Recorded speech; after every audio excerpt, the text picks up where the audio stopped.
What does an already tiny fennec look like at a young age? Who cares for animals when their mothers abandon them? And why do monkeys always keep their babies in the center of their group? You're about to find it out. In this episode, I'll show you some incredible baby animals that you'll see for the first time in your life. Let's go.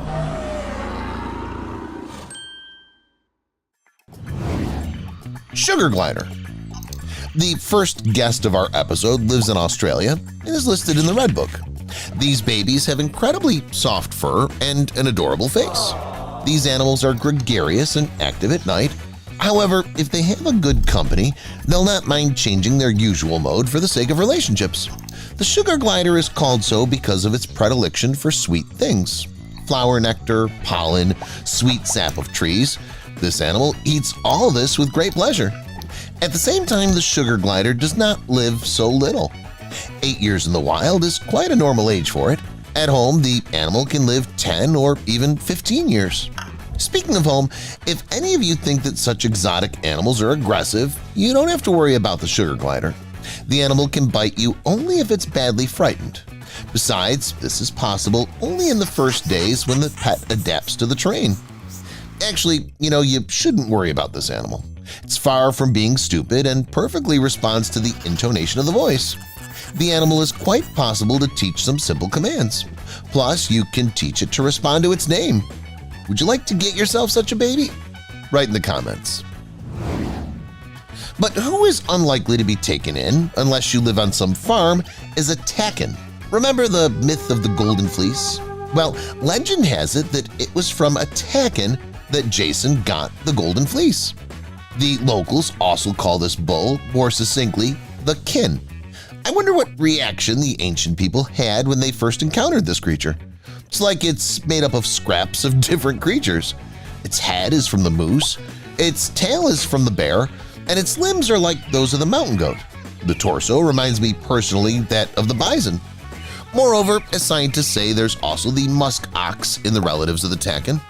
In general, this is not an artiodactyl, but some kind of cocktail of everything.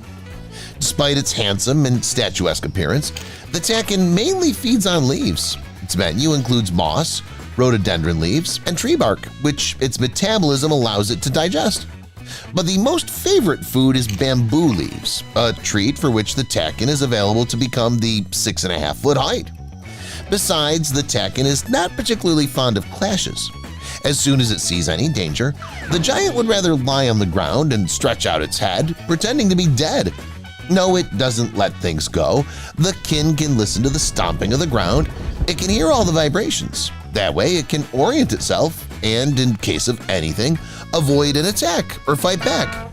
Probably because of this, the animal prefers to live in the mountains, where there are a lot of stones on which it can knock and warn its congeners in case of emergency.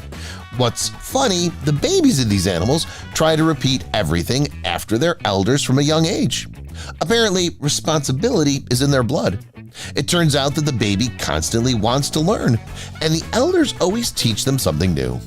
But as soon as the mother realizes that the baby's ready for independent life, it completely loses interest in it, giving it to the care of a babysitter. Yes, there's always one female babysitter in the herd bringing up the younger generation. What are the criteria for appointing it? It's not at all clear, but it is so, and no one can argue with it. Snub-nosed monkey.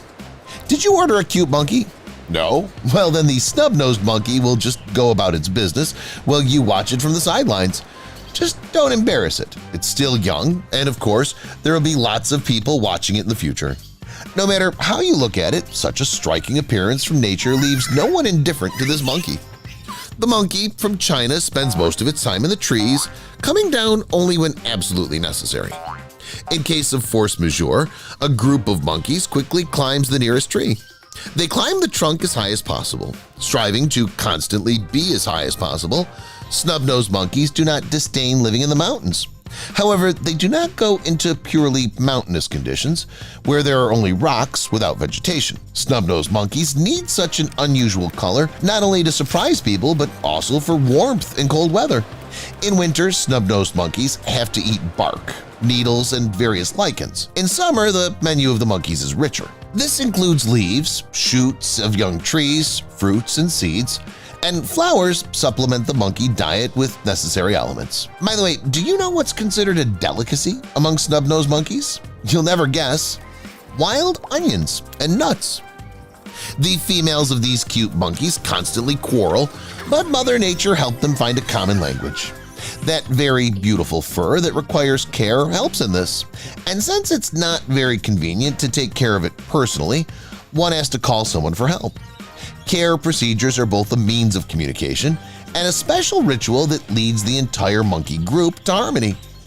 As for the upbringing of babies, pregnancy in snub-nosed monkeys lasts about 7 months. After that, such beautiful creatures are born, which the mother will feed for the next year. When there's less food around, breastfeeding can last longer. Babies, as a rule, are protected by the entire monkey group. An interesting feature of these Asian monkeys is that they constantly keep their babies in the center of the group so that the elders are on the edges. This is an excellent method of protecting the young generation from a sudden threat. Capybara. That's the name of the rodent that sees right through everyone.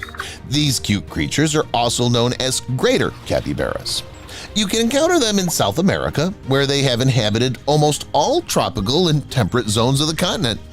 In addition, there is one interesting feature in their life. Capybaras never go away from bodies of water farther than about 3,000 feet. After all, water is their main source of vitality, a way to cool down in hot weather, and at the same time a shelter from predators. In the latter, capybaras are helped by their ability to swim. The thick and hard fur consists of a waterproof hair, the webs between the fingers form an additional grip, and the brick-shaped muzzle does not interfere with the dynamics. Oh yes, how could I forget about their main advantage? High-set eyes and nostrils allow the rodents to breathe and see everything around while their body is completely hidden by water. It'd be a crime to have such opportunities from nature and not live in bodies of water. Having left their almost native aquatic environment, capybaras lead quite a regular way of life. They do not hurry anywhere, eat grass and algae. Feeding in capybaras is a separate art form. Not only do they burp food several times and chew it again, but they also love their natural secretions.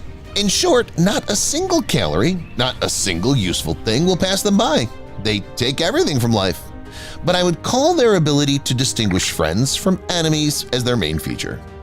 Scientists can't explain it, but animals sense who wants to harm them and who is completely safe.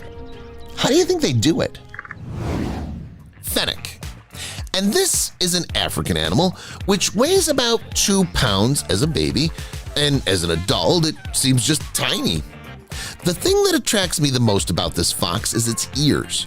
They perfectly catch even the most insignificant rustles. It's thanks to its ears that the fennec is very successful in hunting in the dark. What's surprising, although this animal is not famous for its size, it can jump almost 5 feet long. And also, despite its short legs, the fennec can accelerate up to 20 miles per hour. This fox feels cold as soon as the temperature drops below 68 degrees Fahrenheit. Aye. To say that this animal has an unusual appearance is an understatement. The aye is a primate, just like lemurs or monkeys. However, their appearance is quite different from their primate relatives. Aye-ayes are small, they grow up to 12 to 16 inches in length, and weigh an average of 7 pounds. The image is completed by lush tail and wide-open, always surprised eyes, almost like those of the cat from Shrek. But aye-ayes can surprise not only with their bulging eyes, they're also famous for their ears. It's said that they have the largest ears among all primates. It's not so much their size that's interesting, but their structure. The aye-aye ears are able to focus even on the subtle movement of larvae and insects in tree trunks. They have unique eyes and peerless ears. Can Mother Nature stop surprising us? But no. Mother Nature has also added ever-growing teeth to them, which is why the aye-aye constantly grinds them off. Peccary. Next, we have another amazing animal, this time from Central America. It looks like an ordinary pig, doesn't it? That's right. Just as we've been fooled by peccaries right now, scientists were fooled by them years ago. It turns out that these animals separated from pigs as much as 50 million years ago. These animals got a complex 3-chambered stomach, a scent gland on their backs, and very strong three-edged fangs. In addition, they hardly ever eat meat. They only eat roots, nuts, or mushrooms. The peccary's hunting skills are only enough to stir up a nest or chop up a lizard. They may be considered inept, but baby peccaries are on their feet the next day after birth. In less than 3 months, they're separated from their parents and go on an independent journey. The average life expectancy of these animals in captivity reaches 24 years. That's all, guys. Which baby animal is the cutest? Let me know in the comments. Thank you for watching, and see you later.